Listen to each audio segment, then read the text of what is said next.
Aplicação. Vale a pena.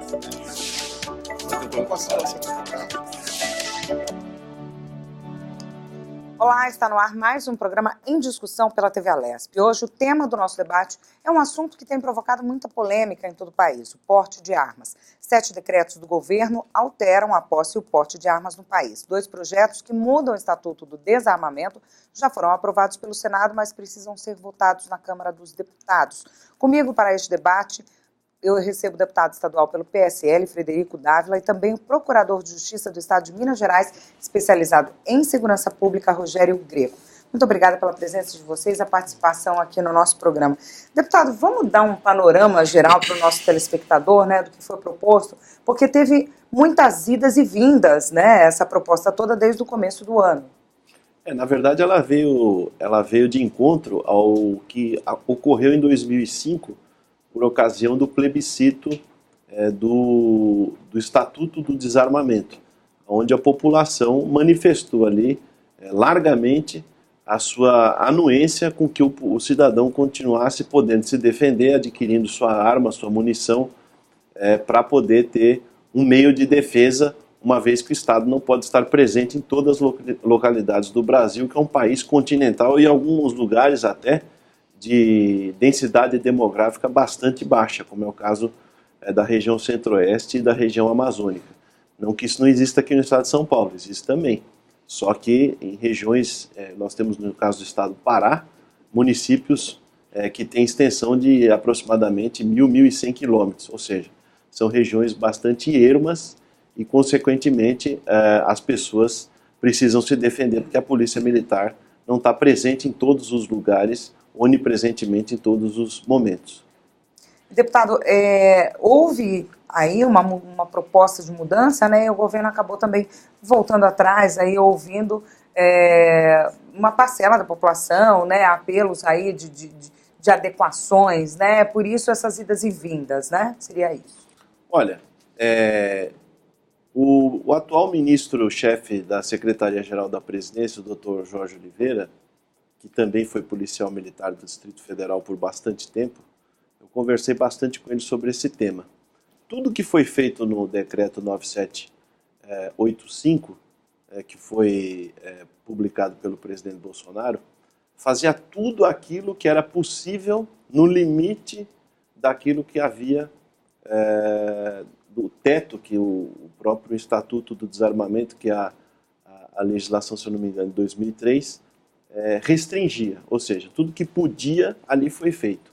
Restrição de calibres, quantidade de munição, discricionariedade do delegado para conceder o porte de arma, que hoje até então era totalmente necessária, hoje é autodeclaratório, ou seja, questões que são basilares. Eu, por exemplo, atiro desde os 6 anos de idade. Meu pai fez com que eu e meus irmãos aprendêssemos a manusear armas desde os 6 anos de idade. Graças a Deus, nunca tivemos acidente em casa e eu consigo, graças a Deus, também manusear arma com bastante familiaridade, desde que eu tenho familiaridade com o equipamento. E diferente do que vem sendo propagado aí por certos setores da imprensa e até de organizações não governamentais, que você vai sair em qualquer loja de departamento comprar uma arma, como se estivesse comprando um vaso para sua casa, uma televisão, isso não existe. Você tem que cumprir requisitos mínimos para poder adquirir o seu armamento, e esses requisitos mínimos não são poucos. Além da questão documental, você tem a questão de análise psicológica e psiquiátrica, né, onde você faz ali exames não só escritos, mas também orais, e também uma questão toda de investigação social daquela pessoa que está requisitando, não é nem o porte, hein? É o direito de comprar uma arma. Ou seja, ainda assim, Carlos, eu queria dizer que eu acho bastante restritivo. O modelo americano eu acho bastante solto, varia de estado para estado. E não é com pouca diferença, não. Você pega o estado de Nova York, é um estado bastante restritivo, e você pega o estado da Virgínia, o estado da Carolina do Norte, o estado do Texas, são estados bastante pouco restritivos. Inclusive, no estado do Texas, você é obrigado, quando você está armado, é o que eles chamam de concealed carry, ou seja, você tem que mostrar que você está armado. Então, você não pode andar com a arma escondida. Você tem que andar com a arma à mostra para que o outro saiba que você está armado. São características estaduais, respeitando o que eu acho fantástico no caso dos Estados Unidos, você respeita as culturas e as realidades regionais. Não dá para você comparar o interior de Oklahoma, de Montana, que é um estado que tem menos de 1 milhão de habitantes, numa área bastante extensa, com uma região extremamente povoada como é a Costa Leste. Doutor, eu queria que o senhor comentasse um pouquinho isso, todas as propostas, as discussões, muito se falou, né, com relação à constitucionalidade do tema. Eu concordo 100% com o deputado. Para mim, o decreto ele cumpriu a missão dele, cumpriu a finalidade regulamentadora, é isso que compete ao decreto. E, honestamente, essa discussão, na minha opinião, não diz respeito à constitucionalidade. Ela é uma discussão ideológica. Ou seja, já passou, a sociedade já entendeu, já quis efetivamente a possibilidade de adquirir um armamento, e agora o Congresso quer mudar essa situação. Então, infelizmente, se esse decreto, na minha opinião, tivesse sido proposto por um outro presidente, não teria esse tipo de discussão. Então, como o Bolsonaro ele é armamentista, eu também sou armamentista, eu tenho 8 armas, deputado, e eu também, os meus meninos atiram, eu fui promotor de júri muitos anos. E eu vou te falar, Carla, assim, que eu não me lembro de ter feito júri, mais de 2 júris com armas registradas. Todas as armas que eu fiz júri eram armas ilegais. Quem tem uma arma registrada, quem tem a posse de uma arma regularmente comprada, não tem essa mentalidade que as pessoas estão dizendo. Ah, vou sair na rua, bang bang, tiroteio, qualquer discussão, saco minha arma. Muito pelo contrário. Isso que o deputado disse, você passa por toda uma bateria de exames. Não é qualquer pessoa que vai chegar e simplesmente comprar um armamento. Tem que ter um teste psicológico com relação a essa pessoa. E vagabundo não faz teste. Né? Então, assim, é isso a visão que eu tenho dessa discussão, porque é uma discussão meramente ideológica. Ela não é uma discussão constitucional. Porque muito menos técnica. Muito menos técnica. Então, discussões ridículas. Ah, agora tinham 1000 munições. A gente que é atirador, 1000 munições você gasta no final de semana. Mas parece, a forma como eles colocam a coisa, é que o sujeito vai andar com 1000 munições no seu carro, vai parar na rua, vai dar uma rajada. Isso é absurdo, sabe? Então, assim, eles têm argumentos para destruir, porque eles não são armamentistas, eles não concordam com isso, mas essa fase de não concordar já passou. Isso já acabou. Eu não posso ficar rediscutindo essa matéria. Essa matéria, como o deputado colocou muito bem, já foi discutida. A população brasileira, o povo brasileiro quis. Se não tivesse aceitado esse pensamento armamentista, muito bem. A gente não estaria tendo essa discussão agora. Mas isso já acabou. Mas as pessoas não se convencem. Ah, não, porque agora uma pistola 9mm, ela deixou de ser de uso restrito. Agora, qual a diferença tomar um tiro na cabeça com 38 a 9mm? Qual a diferença? Sabe, isso é ridículo. É ridículo. Então, são discussões assim, que são pessoas que não gostam, a gente respeita, e quando você fala disso, agora, né, tem possibilidade, Carla, você só vai ter uma arma se você quiser. A forma como eles colocam, parece que agora todo mundo é obrigado a adquirir uma arma. E não é assim, entendeu? Então, não, agora o Brasil inteiro vai se armar. Que Brasil inteiro vai se armar? As pessoas que não gostam... como se fosse uma coisa livre, é um feirão, é um feirão. Sim. Nem tem feirão de automóvel, vai ser um feirão de armas. As pessoas que não gostam de armas agora vão ser obrigadas a se armar. Isso é absurdo. Então, assim, honestamente, o debate, na minha opinião, ele não tem nada a ver de constitucional. Não diz respeito à constitucionalidade do decreto. Esse debate diz respeito à ideologia do decreto, que é diferente. O que o senhor acha que teve mais polêmica? Quais os pontos aí? Por quê? Assim, eu acho que um dos pontos de maior polêmica foi com relação aos legitimados a poder ter, principalmente, o porte de arma.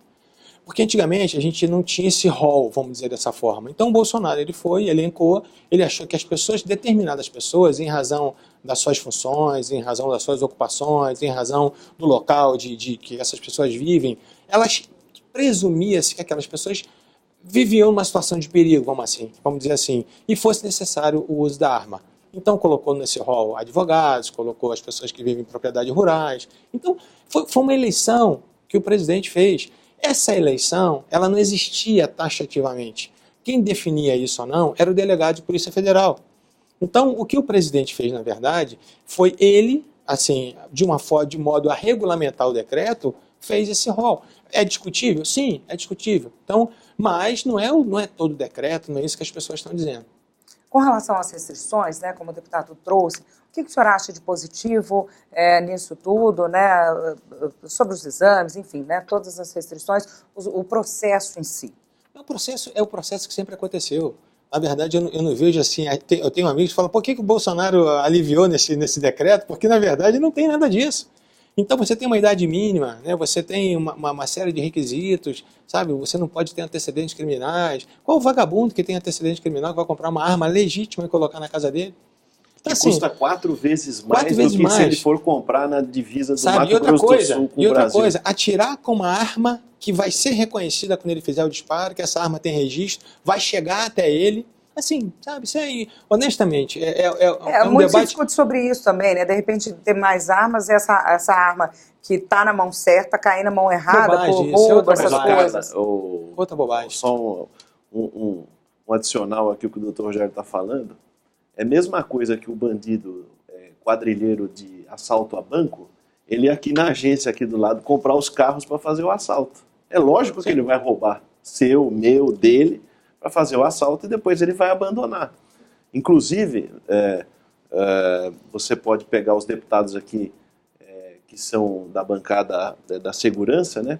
Coronel Telhada, Conte Lopes, enfim, tantos outros, eles vão afirmar o que eu vou dizer aqui. O PCC hoje, um dos grandes negócios dele é locar armas Sim. para cometer crimes. É uma locação. Como você vai alugar um carro e quando você Exatamente. vai para Minas Gerais ou Rio de Janeiro, que você vai alugar um carro para passear lá, ou para desenvolver a sua atividade profissional, eles alugam em determinados lugares armas para fazer roubos de carga, Sim. roubo de banco, etc. e tal.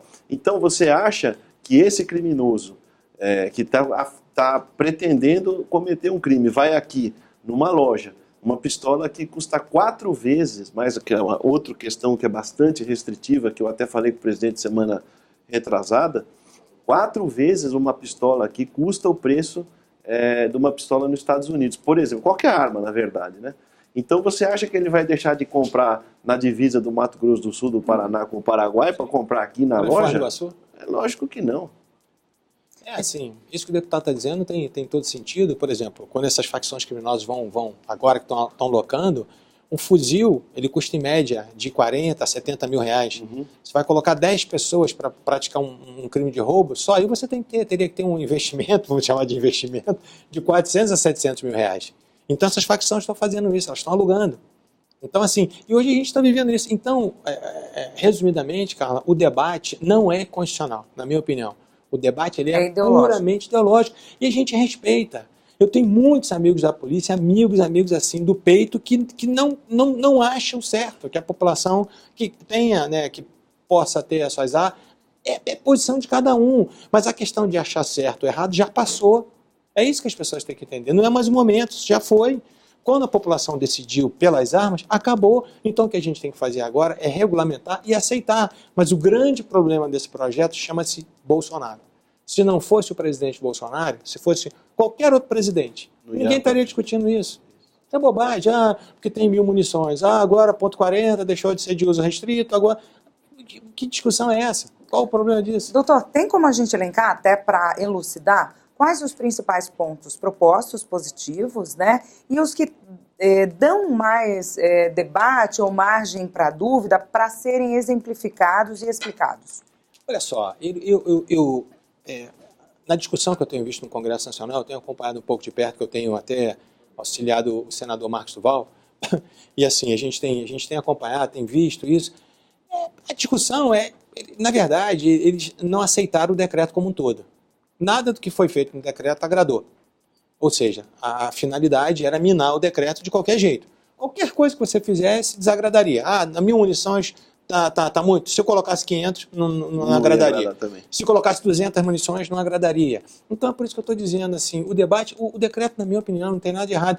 Assim, a única coisa, meu único senão, na verdade, é que eu identifiquei nesse decreto, assim, esses legitimados, essas pessoas que presumidamente já poderiam ter a sua arma, eu achei o rol um pouco extenso. Mas e isso poderia ter alguns que, no seu ver, seriam desnecessários, doutor? Por exemplo, lá ele menciona advogados, né? Então, nem todo advogado... Acho que jornalistas também, então. Jornalistas também. Então, assim, nem todo advogado lida com crime. Então, o advogado que ele milita na área penal, que ele tem contato, que ele corre mais risco, é uma coisa. Agora tem um advogado que lida na área tributária, sabe? Então, assim, não tem nada a ver com o que diz respeito à segurança pública. Jornalista também, jornalista, né? A gente sabe que tem o caso do Tim Lopes, que ficou muito famoso, né? Enfim, né? Que eles realmente estão ali numa posição investigativa e eles se expõem, né? Muito ao perigo, mas eu outros não estou dizendo, Carla, que o advogado não precise, não haja essa necessidade. Sim, tem muitos que precisem muito. Mas eu acho que a gente tinha que especificar um pouco mais, o jornalista também, especificar um pouco mais em determinadas situações, para ficar bem claro. Porque qualquer um, hoje você tem um número enorme de pessoas que fazem, que se formam, né, são bacharéis em direito, recebem a sua OAB. Então, assim, mas não é que eles não tenham direito, não quero que os advogados me entendam de forma equivocada, não. Eu acho que eles têm direito, sim. Advogado, juiz, promotor, defensor, né, policial, todos nós. Eu, por exemplo, eu fiz 30 anos de Ministério Público. Desses 30 anos, 29 anos trabalhando ininterruptamente no crime. Então, assim, eu sei o que é essa coisa por trás, eu ando armado. Eu ando sempre armado. Hoje eu não ando armado, até você podia conversar com o Bolsonaro, deputado. Tá muita chatura esse negócio de viajar armado, porque agora isso é horrível.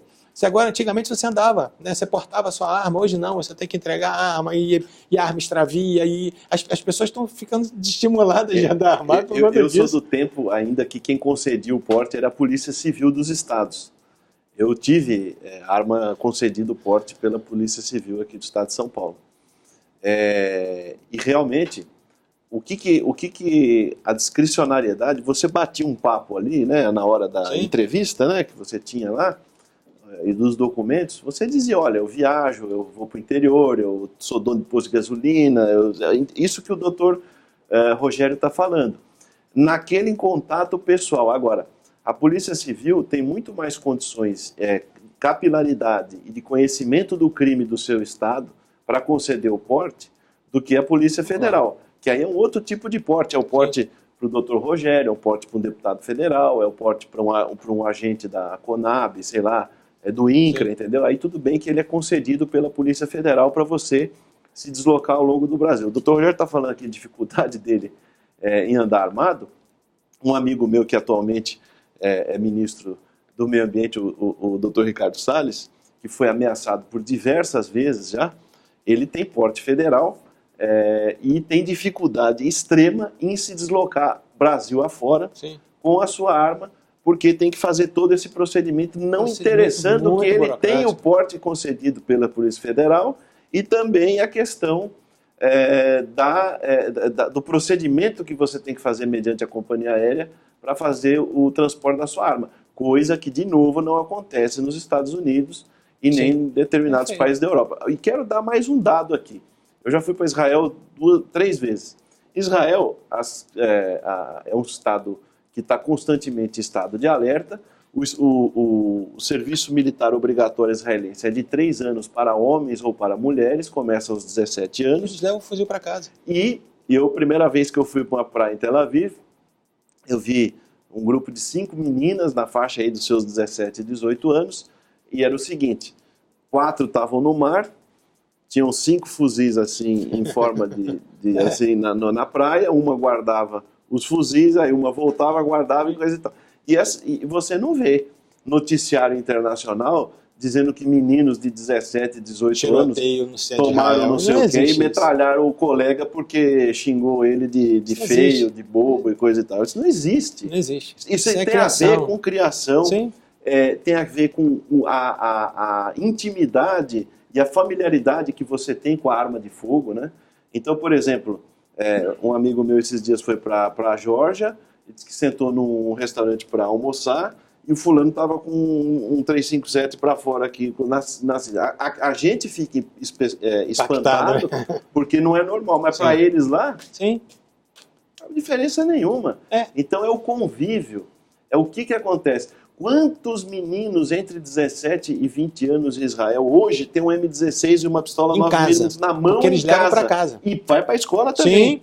Todos eles. E tem desentendimentos, como qualquer jovem tem dentro da escola, namorado, ninguém sai atirando um no outro lá. Discussão de trânsito, discussão de trânsito, ninguém sai atirando um no outro lá, mesmo no Texas, mesmo em Oklahoma, mesmo nesses estados todos, que são os estados mais armados dos Estados Unidos, per capita, né? Então, essa questão de falar, mas fulano vai brigar, vai atirar, isso aí é só para quem, como disse bem o doutor Rogério, é para quem não tem, esse fulano não vai passar no teste, ele não vai, ele vai lá na Boca, na favela, na divisa do Paraguai com o Mato Grosso do Sul, com a Bolívia, com o Mato Grosso, e lá ele vai comprar um revólver, uma pistola por $200, $300. Sim. É isso que ele vai. Ilegal. Ele não iria pelo caminho correto, sendo ou não permitido. Sim, né? Os meninos também atiram. Então, todos eles atiram. Eu tenho 5 filhos, né? Já sou até avô. Menos o bebezinho de 4 meses que não atira, mas vai atirar. A minha magéria ficava falando, você não sei o quê, que arma para todo mundo. Assim, as pessoas falam, mas um dos argumentos contra o decreto, porque isso aí vai estimular os riscos em casa, né, os índices de crianças que vão... Isso é absurdo, isso é uma estupidez. Assim, se você pegar as estatísticas de acidentes dentro de casa com crianças, infinitamente maior acidente no fogão, acidente na banheira, é infinitamente maior. Então, todos os argumentos, na minha opinião, que foram construídos, eles foram construídos ideologicamente. E, assim, não foram construídos constitucionalmente. Assim, se perguntar a algum deles, o que o decreto ultrapassou a legislação? Porque ele seria inconstitucional se ele fizesse isso. Ele tivesse, assim, usurpando a Constituição, a competência do Congresso Nacional. Aí a discussão seria essa. Mas não é. O decreto simplesmente fez aquilo que era a finalidade dele, regulamentar a lei, e regulamentou. Doutor, o senhor quer falar um pouquinho, né, tanto o senhor quanto o deputado, sobre essa desconstrução, né, do que foi falado, como o senhor disse aí com relação aos acidentes, né, o que tem de estatística mostra justamente não o que foi levantado, né, como dúvida ou como razão, né, para se ir contra o decreto. Por exemplo, até teve uma não sei se é senadora, esqueci o nome dela agora, e ela estava fazendo menção, ela até foi contra, né, o decreto, aquela coisa toda, dizendo que os filhos dela nunca né, que ela morava na fazenda, esqueci o nome dela. Cátia Abreu. Cátia Abreu. Aí depois a máscara caiu porque se mostrou, você viu depois uma filmagem dela, sendo entrevistada muitos anos antes, dizendo que ela tinha uma espingarda que ficava debaixo da cama e não sei o que era necessária a proteção. Então, assim, por isso que eu estou te dizendo que o debate ele é ideológico, sabe? Pode melhorar um pouco o decreto? Pode. Agora, o que o presidente fez? Ele dividiu esse decreto. Em 3, né? Em 3. Por quê? Porque se um deles for bombardeado, os outros ainda, né, acho que parece que tem sido uma estratégia, parece que aconteceu isso. Porque se algum deles for questionado, pelo menos os outros sobrevivem. E isso gera muita incerteza para a gente também. Por quê? Porque o decreto ele regulamentou uma lei. E aí, na legislação anterior, havia, né, na lei que fala sobre armamento, sobre desarmamento, na verdade, o Estatuto de Desarmamento, você tem punições para aquele que está portando uma arma de uso restrito. E isso gera consequências na nossa área penal. Se ontem essa arma era de uso restrito e hoje deixou de ser, isso vai acontecer. Essa lei, esse decreto que regulamentou, ele vai ter que retroagir, vai beneficiar aquele camarada. Mas amanhã ela já volta a ser, e depois da manhã, sabe? Então, assim, tá uma confusão extraordinária, mas o resumo que eu faço da ópera é o seguinte, é porque esse decreto tem nome. Da mesma forma que o projeto anticrime. Se o projeto anticrime não tivesse nome, ele seria muito mais fácil de ser aprovado. O grande problema é o nome do Moro, é o nome do Bolsonaro, porque as pessoas começam a ter resistência. Vamos falar um pouquinho sobre os 3 decretos, os critérios, né, para dividir, o que tem em cada um, né, qual que de repente, como o doutor trouxe, corre mais perigo ou deveria ser salvo, enfim, vamos falar um pouquinho disso? Não, na verdade, no âmbito do Congresso, o que nós percebemos lá, né? Eu tenho alguns deputados federais amigos, né?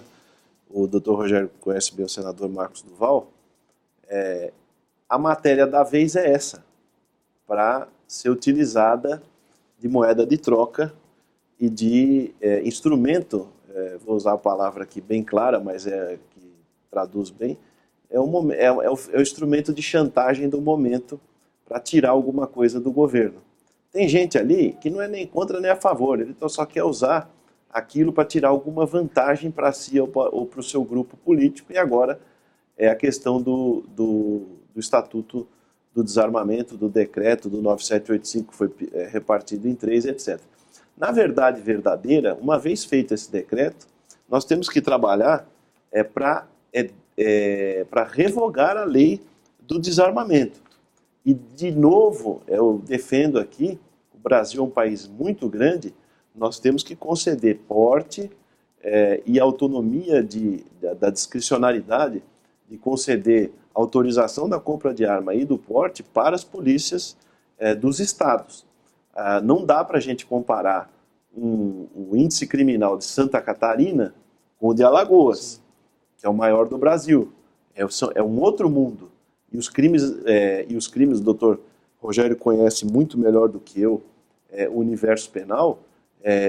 O crime de homicídio, a exemplo, em São Paulo, em Santa Catarina, mesmo em Minas Gerais, onde ele atuou, ocorre por determinadas situações, e em alguns estados do Nordeste, como eu estou falando aqui, Alagoas, que ostenta, acho que ainda ostenta o maior índice de homicídios do país, é por qualquer besteira. Sim.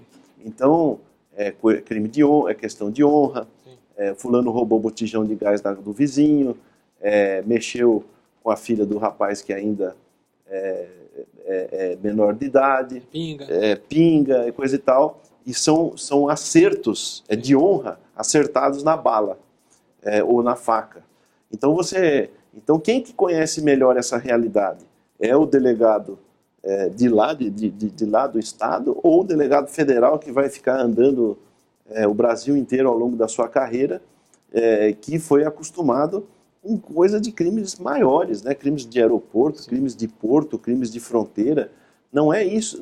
Você tem que conhecer para quem você está concedendo. É o caso dos Estados Unidos, que é uma federação como manda o figurino. Cada estado designa o sheriff, ou o marshal, ou o chefe de polícia para conceder ou revogar ou dizer quem é que pode andar ou não andar armado. No estado da Virgínia, se você for um virginiano, um cidadão virginiano que tem um documento de identidade, e você for na loja e pesquisar o seu cartão de identidade e ver que você não tem antecedente nenhum, em meia hora você está com a sua arma nas suas mãos. Outros estados, como Nova York, o estado de Nova York tem restrições muito maiores. E eu defendo que isso seja ampliado, como era no Brasil antes, Carlos. Antes era contravenção penal, né? Sim, porte de arma era contravenção penal. Então, entre ser um contraventor eventual e você morrer, então o fulano preferia ser um contraventor eventual. Tanto é que o Rogério deve ter condenado poucas pessoas por contravenção na época, porque eu lembro muito aqui no interior aqui de São Paulo, o pessoal tinha muita espingarda de cartucho, né? Que usava no meio do mato, né? Que é a espingarda de chumbo, não é de projétil, né? Então usa espingarda calibre 20, 28, 16, 12, né? Então o fulano usava eventualmente para caçar um animal lá ou para espantar um eventual invasor da área. E essas armas foram trazidas aí nos primórdios do século XX, na década de 20 e 30, já tinha passado de vô para neto e etc. e tal, o cara não tinha documento. Mas você dificilmente vai ver crimes de vulto com um tipo de armamento desse, pessoas que estão com uma arma dessa em casa justamente para se defender. Ninguém vai roubar um banco ou cometer um assalto num comércio, aí, como a gente vê hoje em dia, com uma espingarda 28 ou com um 32 daquele de abrir assim por cima, né? Assim, então... e quando a gente está lidando não com um criminoso comum, convencional, e nesses crimes eventuais que acontecem em bar, em discussão, isso, aquilo, outro, pelo menos pela minha experiência que eu tenho, a maioria era com arma branca. Então, assim, dificilmente a pessoa tinha... Quem tem arma, Carla, quem tem arma é o bandido. Ele tem arma de fogo, né? Então, assim, a população, de uma forma geral, não, sabe, eles criaram esse mito que todo mundo, que vai virar um faroeste, que isso é realmente a discussão em si que é uma aberração. A gente vai continuar esse debate daqui a pouquinho. O programa Em Discussão, que trata sobre a posse e o porte de armas, vai agora para um rápido intervalo, não sai daí, a gente volta já já.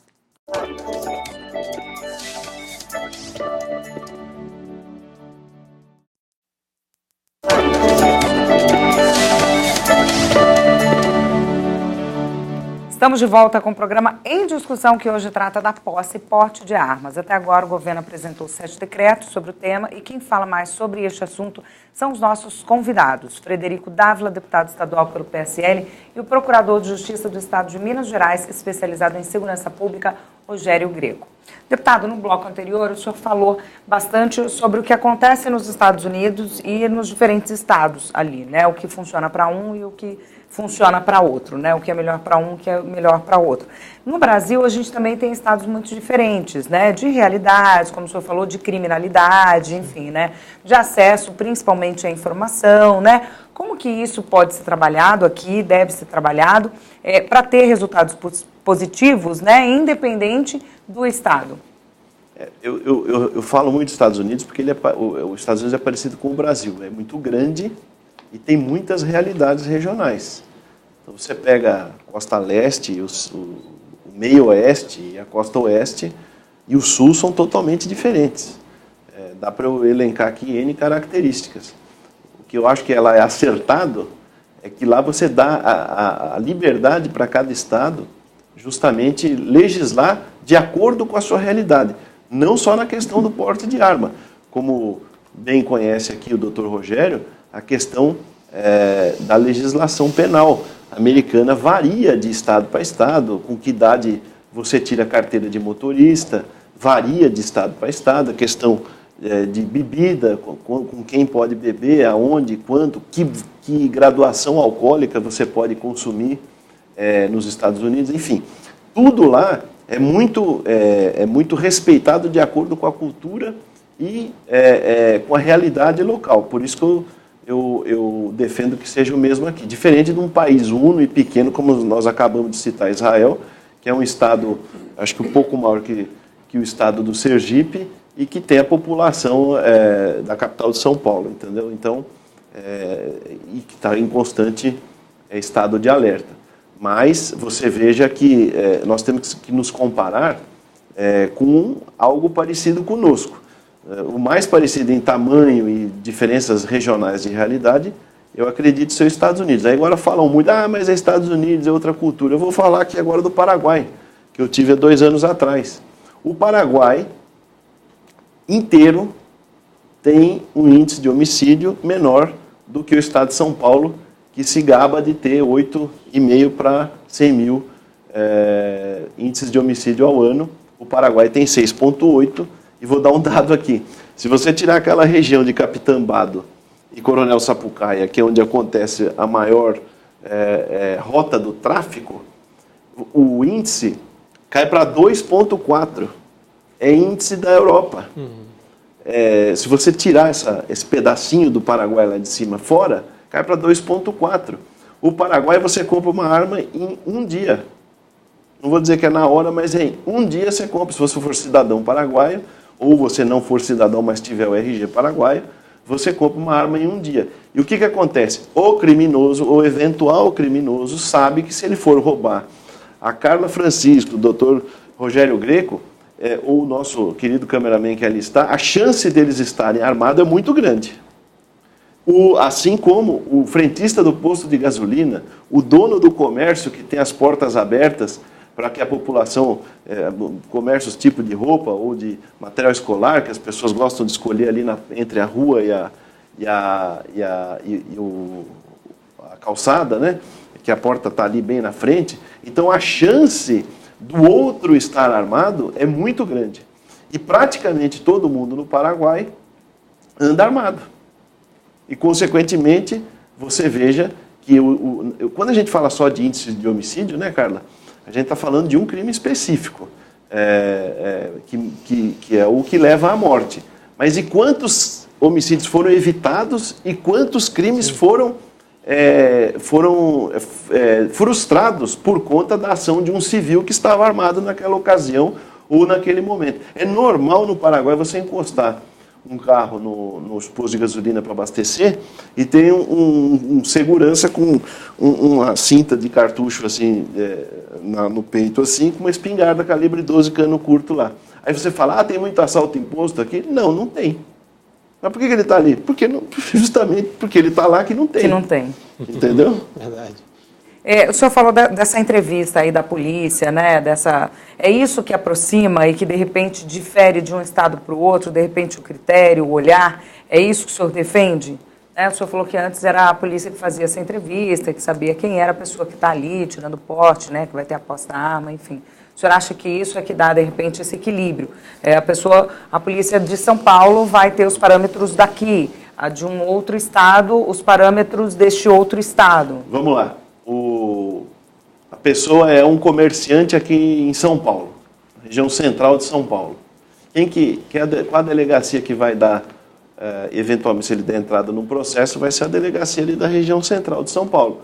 Você trabalha onde? Na 25 de março, muito movimento, crime, furto, né? Bastante furto, batedor de carteira, alguns pequenos roubos, né, sob ameaça, etc. e tal. É aquele delegado que está naquela circunscrição que vai conceder o porte para você.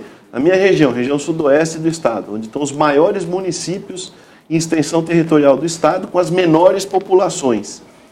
Áreas muito grandes, fisicamente muito grandes, porém baixa densidade populacional. Você mora onde? Mora na cidade ou mora na zona rural? Ou mora um pouquinho afastado numa chácara?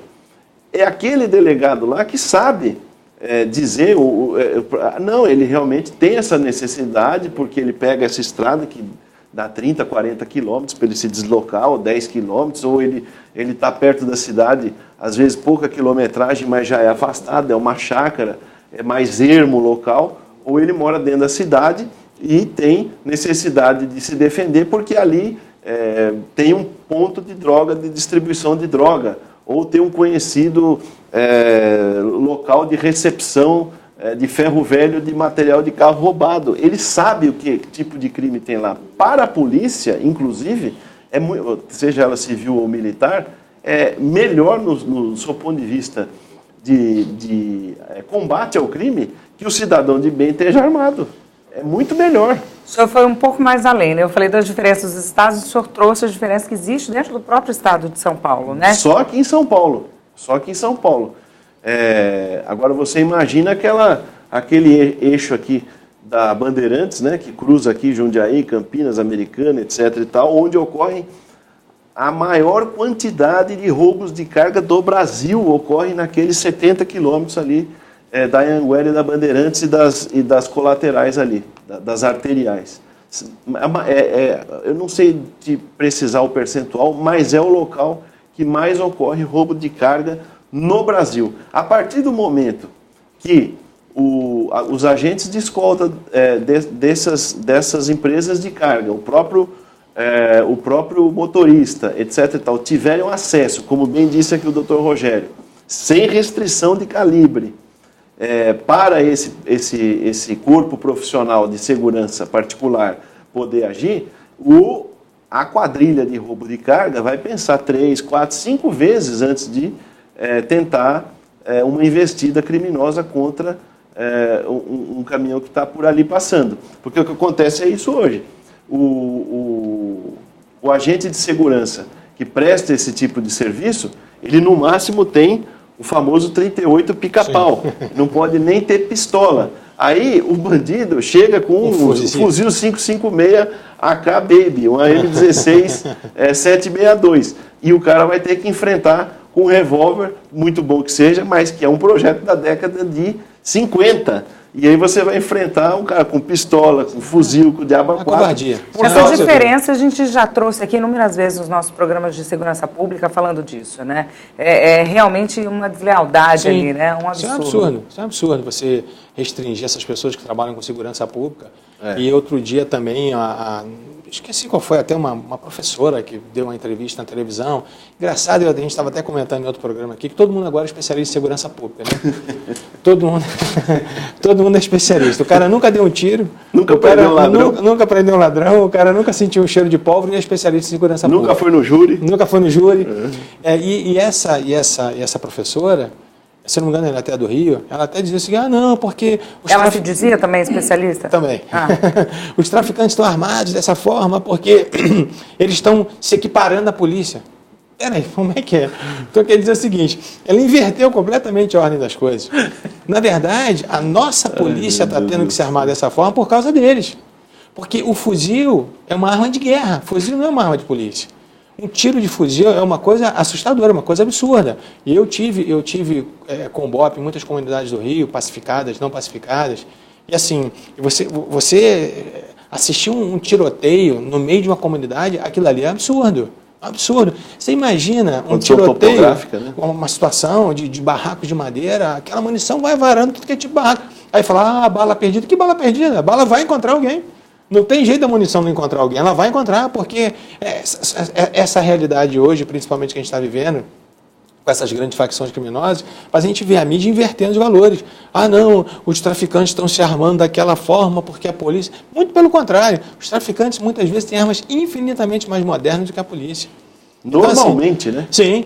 Então, o Estado ele tem que ficar alerta para isso e não permitir... Eles vieram primeiro, né? Eles vieram primeiro, com certeza. Eles vieram primeiro. O Estado tem que ficar alerta. A polícia estava com ponto 40. Sim, a polícia tinha. Na época que surgiu o Comando Vermelho, por exemplo, andava com 38. Quando o Comando Vermelho surgiu no Rio com os fuzis. Então, hoje a mídia, como não conhece absolutamente nada de segurança pública, ela inverte a ordem das coisas. Recentemente também uma outra jornalista, eu até comentava isso em outro programa aqui de vocês, houve a tropa de choque do Rio, matou 13 traficantes, um batalhão de choque, e aí a repórter dá a seguinte notícia, eles mataram todos do outro lado, e não houve nenhuma baixa da polícia. Meu amigo, peraí, ela achando esquisito, achando que, sabe, que tinha sido uma execução. O grande problema que eu estou vendo isso de hoje, inclusive, foi até quando o Witzel estava fazendo a campanha dele, que ele disse que um sujeito que tivesse com um fuzil ele ia ser abatido, isso causou uma certa comoção. Não, porque o traficante que estiver portando um fuzil vai ser abatido. Na verdade, eu entendi a mensagem do Witzel, mas a maioria não entendeu. Quando o Witzel falou isso, ele não estava falando com a polícia, porque a polícia sabe como e quando fazer. Não estava dizendo isso para a polícia. Na verdade, a mensagem dele era para o traficante. Tipo assim, amigo, se você estiver andando com fuzil, você vai ser abatido. Sabe assim, tipo meio que intimidando o traficante, só que isso gerou um outro problema. Isso gerou outro problema por quê? Porque hoje o Rio, infelizmente, todos os dias tem troca de tiros. Todos os dias há confronto nas comunidades. Hoje, aproximadamente, no Rio, são 1000 comunidades. Né? Então, como é que você controla, né, mais de 800, entre 800 a 1000 comunidades? Como é que você controla isso? 1000 comunidades. A maioria ocupada por facções criminosas. Então, é um absurdo. Eu queria agora fazer uma pergunta, pegando esse gancho, assim, os efeitos, o que se espera, né, o resultado que se espera do decreto, por exemplo, no estado de São Paulo, eu estou citando o estado de São Paulo, mas assim, eu quero comparar com o Rio. A gente consegue ter os mesmos resultados, mesmo lá no Rio, com essa situação toda? Sim, assim, sabe o que eu acho? Eu acho que nós precisamos experimentar. O problema é que o Congresso, na verdade, politicamente falando, não juridicamente falando, que a questão é só política, o Congresso ele já está rejeitando sem experimentar. Então, ele já está partindo do pressuposto que vai aumentar. Nós já tivemos aqui, ano passado, há 2 anos, 60 mil mortes por ano. 60 mil mortes. E não existia o decreto. Então, assim, as pessoas já estão partindo do pressuposto, mas você tem que fazer uma previsão de como é que vai ser o reflexo disso na nossa saúde. Amigo, que loucura é essa? Como se você tiver, a partir do momento que você tivesse a sua arma e o tiroteio vai começar. Então, assim, sabe, tudo isso é muita viagem. Eles já partiram de uma verdade absoluta. Isso é um delírio, sabe? Então, assim, é esse delírio que a gente tem que conter. Então, mas isso vai levar tempo. Mas pelo ponto de vista da segurança pública mesmo, Sim. né? De repente os resultados lá são melhores. No Rio? Né? Até por conta dos criminosos estarem tão armados também, enfim, né? O que a gente pode, de repente, ter aí? O senhor é um especialista em segurança pública, né? Não estou falando mais da moça lá que deu a entrevista. Mas, enfim, o que a gente pode esperar, né? De um estado que, de repente, está mais caloroso aí o problema? Sim. Assim, a gente tem que experimentar. Eu acho que você só servir de ovelha, isso já acabou. Você não deve ser só o cordeiro da situação. Eu não quero que as pessoas me entendam mal, não estou aqui pregando violência, nada disso. Mas eu acho que as pessoas têm que ter o direito de se defender. É o mínimo. Porque a violência, Carla, ela mudou. Parece que as pessoas se congelaram no tempo e não perceberam essa modificação. Quando eu passei no MP, em 89, o bandido, ele respeitava a polícia. Hoje, a polícia é troféu. Hoje, se você matar um policial, eles fazem churrasco, eles comemoram, é troféu. Antigamente não, quando você atirava num policial, eles pensavam 10 vezes, porque sabia que viria uma retaliação. Hoje não, eles já contam com a morte do policial. Então, assim, a violência mudou. Então, antigamente, a gente ouvia os conselhos tipo, se você for roubado, não reaja. Amigo, pera, eles estão atirando em crianças. Se você virar as costas, eles estão atirando em idosos, estão atirando em mulheres. Sabe? Então, assim, mudou. É isso que as pessoas têm que entender. Eu não estou mais naquela violência bucólica de 40 anos. A violência é outra. Então, eu, no mínimo, tenho que permitir que as pessoas possam se defender, querendo se defender. Aí você vai falar assim, não, mas o camarada que ele vai reagir, ele vai ser morto. Você vai se defender quando você achar que é possível se defender. Tem muitos policiais que são mortos em serviço e a maioria, na verdade, morre mais fora de serviço do que em serviço. É porque, até inclusive quem me falou, fez essa analogia, foi o atual comandante-geral da Polícia Militar aqui de São Paulo, Coronel Salles, que queria mandar um abraço. Ele falou assim, olha, a polícia, Ministério Público, o juiz, a Polícia Civil, entra no campo de futebol com 11 jogadores, não pode pôr a mão, não pode fazer falta. O ladrão entra com 15 jogadores, faz gol com a mão, não tem regra. Então, o próprio policial, mesmo ele estando em condições de igualdade de enfrentamento com o aparato, que nós estamos falando aqui da arma, ele já tem uma série de restrições. O ladrão, depois que ele dá um tiro num policial num eventual confronto, ele vai fazer churrasco, como bem disse o doutor Rogério aqui. O policial, ele vai ter que prestar esclarecimento para a corregedoria da Polícia Civil, da Militar, vai ser afastado, vai abrir PM, vai ficar no DP quase que 12 horas para prestar esclarecimentos, vai ser chamado pelo Ministério Público, vai ser processado, vai ter que se defender as expensas próprias, entendeu? Ou seja, mesmo que exista uma condição de igualdade total, o bandido é totalmente aplaudido pelos seus chefes e o policial, por mais que ele tenha conseguido se salvar, ele vai ter tudo isso para responder. E por isso que eu até queria colocar aqui o meu PLC 31 aqui na casa para extinguir com ouvidoria de polícia. Porque, de novo, como bem disse aqui o doutor Rogério, a ouvidoria de polícia, que era para ser um órgão de encaminhamento de eventuais denúncias, virou um órgão político-partidário ideologicamente aparelhado por um determinado partido político, que faz o que ele falou, que a jornalista lá do Rio de Janeiro fez quando teve esse enfrentamento do batalhão de choque na polícia.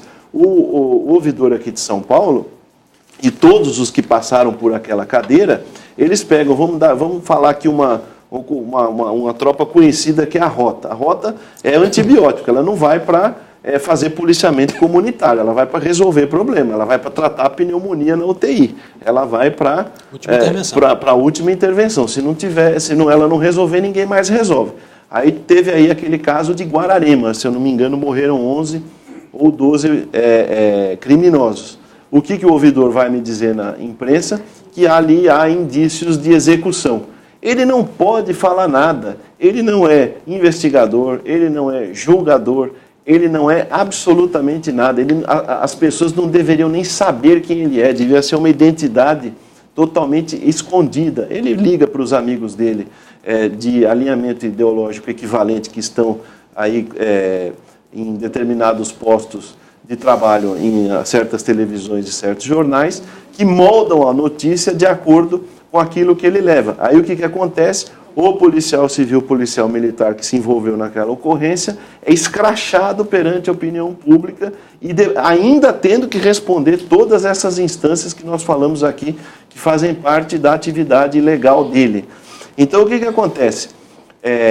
Você coloca o policial, agente da lei, numa condição totalmente desfavorável, já no estado que se encontram as coisas, imagine o cidadão comum que somos nós. Não, e sabe o que acontece? Isso tem uma consequência séria, porque assim, por isso que o índice de suicídio na polícia é tão grande. Porque a sensação do sujeito estar fazendo uma coisa errada é muito grande. Quando você faz uma coisa que é o certo e a população toda é jogada contra você. Então, nas primeiras e segunda grande guerras mundiais, quando os soldados americanos voltaram para os Estados Unidos, eram festejados, aplaudidos, homenageados. Na Guerra do Vietnã foi diferente. Por quê? Porque houve uma massificação de conceitos na Guerra do Vietnã, dizendo que eles estavam fazendo coisa errada, que eles eram estupradores, que eles eram homicidas, que matavam todo mundo, eram covardes. Imagina, você fica lá, no sol, na chuva, numa vala, dormindo dentro de uma vala, com fezes, urinando ali, com fome, com sede, pedaços dos seus amigos todos em volta de você. Aí você volta para o seu país achando que você cumpriu sua missão. E você é maltratado, você é relegado, você assim, é odiado pela população, a sua cabeça pira. E é isso muitas vezes que acontece com a polícia. Ou seja, o policial cumpre o papel dele, ele cumpre com a missão dele, porque pouquíssimas pessoas têm condições de ser policiais. Uma coisa é a gente está conversando aqui, Carla, né? Outra coisa é a gente sair daqui e ir lá para o front. Vai lá para você sentir o cheiro da guerra. É diferente. Então, quando isso acontece, quando você vê esses policiais todos sendo... a mídia inteira batendo nos policiais, isso para a polícia é muito ruim. Ao invés da população encorajar os seus policiais, que os policiais somos nós. Assim, a diferença entre mim e um policial é um concurso público. Eu não sou diferente. Se eu passar no concurso público, eu já sou um policial. Então parece que o policial é uma classe à parte, eles não merecem nosso respeito. Então esse tem sido o problema, a inversão de valores. E muitas vezes a gente vê isso. Um policial corajoso vai para um confronto, mata um traficante de drogas e o cara é punido. Aí o cara desestimula. Eu queria trazer uma outra vertente aí dessa discussão diante do que foi exposto agora recentemente nessa discussão. O doutor falou que a população tem que se defender, sim, né? Estar preparada para se defender. Falamos também sobre o respeito que o policial tinha há um tempo atrás e que hoje não tem, né? Muito pelo contrário, ele se tornou alvo, além de troféu, né? Sim. Se a ação não teria tiro, se tem um policial aí, ela tem o tiro, né? A gente tem discutido muito isso. Não seria, então, o caminho não teria que ter sido uma valorização crescente da polícia, sim, diante do que aconteceu e não, de repente, não discutir a questão de armar ou não a população, mas assim, a população não é responsável pela sua segurança, né? Sim. Teríamos que ter polícias fortes para que a população não fosse a responsável pela, sim, sua defesa. 100% certo. Agora, como é que você faz isso com governos corruptos? Governos que não se preocupam com a polícia? Então, a gente tem visto isso que aconteceu no Rio com o Sérgio Cabral. O Sérgio Cabral acabou com o Estado do Rio. Ele literalmente limpou os cofres públicos. Agora, como é que você quer valorizar um policial? Para você ter uma noção, deputado, faz 2 anos isso, os policiais militares do Rio ficaram aproximadamente, principalmente os da reserva, quase 4 meses sem receber. 4 meses. Você imagina, Carla, você tem família, imagina você parar de receber durante 4 meses. Você tem condomínio para pagar, você tem água, você tem luz, você tem escola de filho, você tem tudo a se alimentar. E isso foi o que aconteceu no Rio.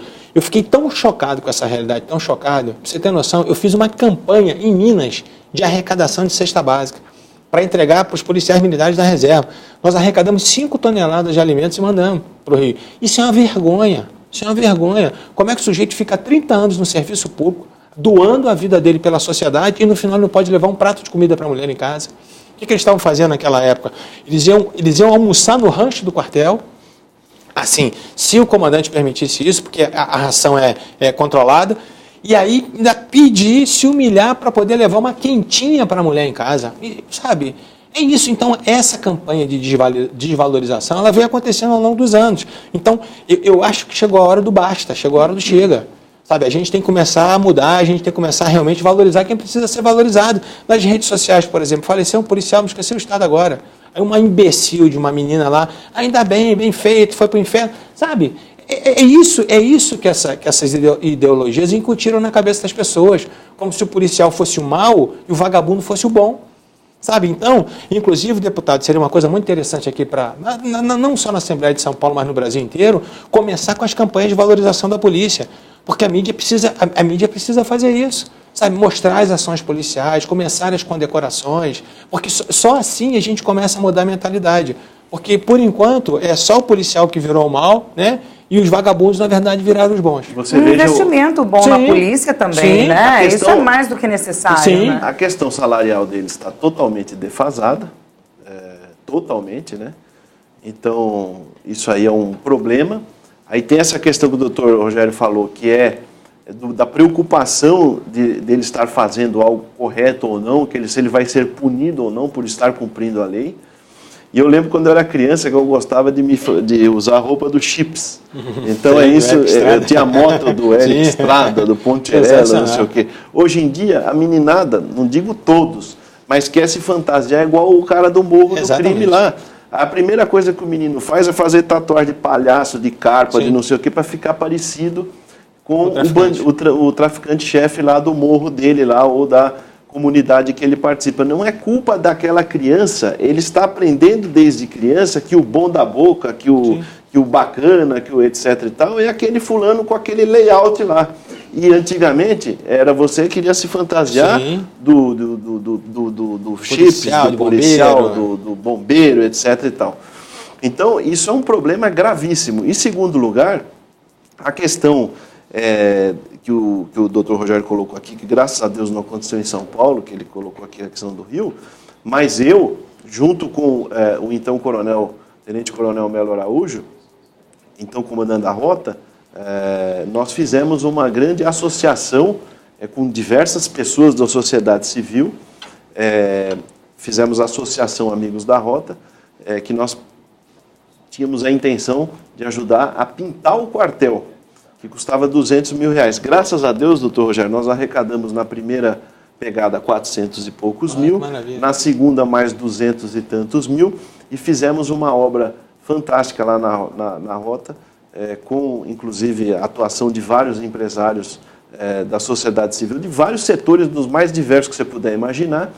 E, para você ter uma ideia, tem filmes e filmes lá, doutor Rogério, de companhias da rota, que é um prédio do Ramos de Azevedo, de 1891, que chovia, lindo prédio, que chovia dentro, cara, mas chovia dentro, uma coisa terrível. Você coloca, inclusive, o patrimônio público histórico em risco, porque depois que você molha uma viga daquela lá, para ela apodrecer, o caminho é muito mais rápido. Graças a Deus, com esses recursos que nós arrecadamos, hoje o prédio está pintado, está bonito, está recuperado, mas se não fosse a mão da sociedade civil, não faria nunca. E outra, não é só de salário que a polícia vive, não é só de medalhinha de quartel arrumado que a polícia vive, é do todo, é do ambiente. Então não adianta você pegar um promotor de justiça, por mais capacitado que ele seja, e falar, olha, você vai ganhar 50, 60 mil reais, porque você merece, sua atuação é fantástica. Ele chega lá, não tem papel, não tem impressora, não tem... É a mesma coisa, não adianta você falar para o policial que ele ganha 20 mil reais e ele não tem munição, a viatura está com o pneu furado e etc e tal. Deputado, quando eu comecei a fazer assim, ministrar palestras no IBOP do Rio, isso faz 10 anos aproximadamente, comecei a me inteirar do batalhão. Na época eram 400 policiais, eram quatro turnos de 100, 5 refeições ao dia. E eu estava na época conversando com o comandante, o Coronel Piero Neto, e ele estava me explicando como é que funcionava o batalhão, aquela coisa toda, que eu comecei a fazer uma série de preleções no BOP. E ele me disse um dado que eu fiquei assim, realmente eu fiquei assustado. Imagina aqui, Carla, para manter um batalhão com 400 policiais, 5 refeições ao dia, não é pagar soldo de policial, não. Quanto que você acha que o governo do Estado do Rio de Janeiro seria um valor suficiente, deputado, para poder bancar esse batalhão por mês? Eu vou jogar para o deputado, eu não faço ideia, eu joguei a bola. São 2.000 refeições por turno, né? Por mês? Sim. 20 milhões? Esse deputado é pão duro demais. R$7.500. É a mesma cara que eu fiz. É feito para não funcionar. É feito para não funcionar, cara. Sabe o que eles faziam na época? Na época, deputado, os blindados eram diferentes. Eram muito quentes por dentro. Eu coloquei gasolina, eu coloquei tudo aqui, coloquei munição, coloquei abrir a porta do batalhão. Não, já estou querendo que você administre lá. Porque é isso mesmo, assim, em qualquer lugar civilizado, eu estou falando de uma tropa de operações especiais considerada uma das melhores do mundo, que é referência no mundo inteiro. Ela ainda tem respeito. Essa ainda tem respeito. Sim. Não tem os recursos que deveriam. Não tem os recursos. Mas então, ainda tem respeito. Mas assim, na época o que acontecia? Os policiais iam para as comunidades nos blindados. No Rio, calor de 40, 42 graus, blindado recebendo coquetel molotov. Os policiais desmaiavam lá dentro de calor, 50 graus quase ali no blindado. Eles conseguiram um particular para poder fazer uma ajuda ao batalhão, isotônico em pó, para poder não desmaiar. É isso, infelizmente, Carla, é isso. É complicado. Deputado, muito obrigado pela sua participação, por todo o conteúdo que trouxe para o nosso Em Discussão. Muito obrigada, viu, doutor? Obrigado por todo o conteúdo. Obrigado, cara. O programa Em Discussão de hoje termina aqui. Para rever este conteúdo, é só se inscrever no canal da TV Alesp no YouTube. Obrigada pela sua companhia e até o nosso próximo encontro.